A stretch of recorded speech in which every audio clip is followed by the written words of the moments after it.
So here we are at COMPUTEX Taipei 2015. This is day 3, and as usual, Welbert and I will be doing a review of what we saw today. So what did you think of today? I need to kick off with this. I saw the coolest thing ever. I know I keep saying it, but I think this is it. I saw an image projected in midair with no screens, with no projections of any type. It was literally in midair. And what makes it really cool is I could interact with the projection being projected. I could turn it left, right, upside down.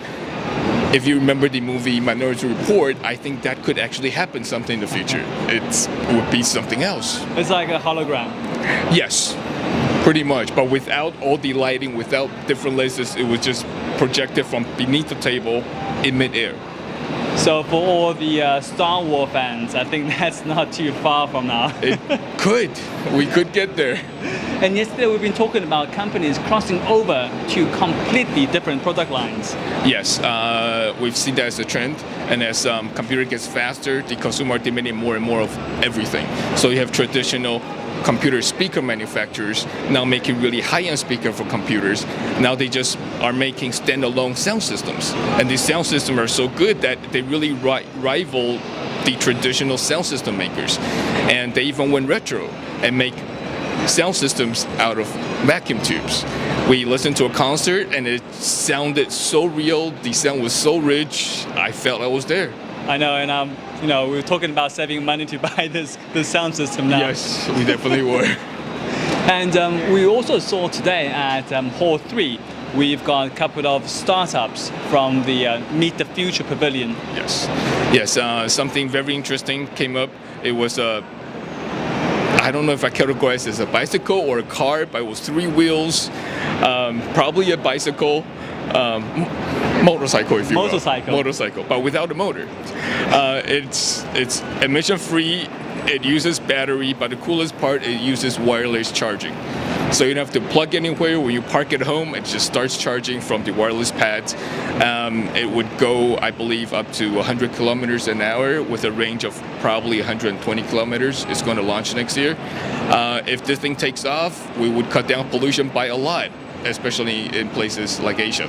Yeah, definitely. And I think wireless charging is a trend, but I think there are some difficulty that they still have to go through. Right.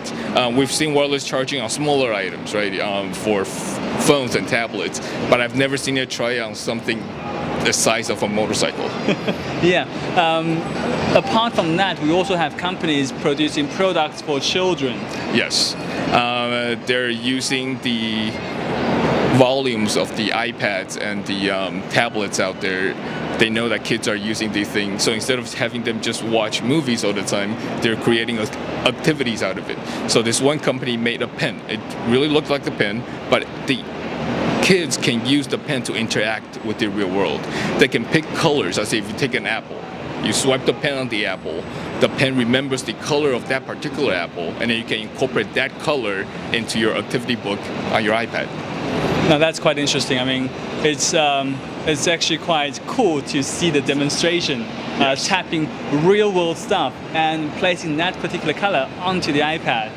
Yes, and then just see kids, their eyes lights up, right? Instead of choosing colors, they can go find the color.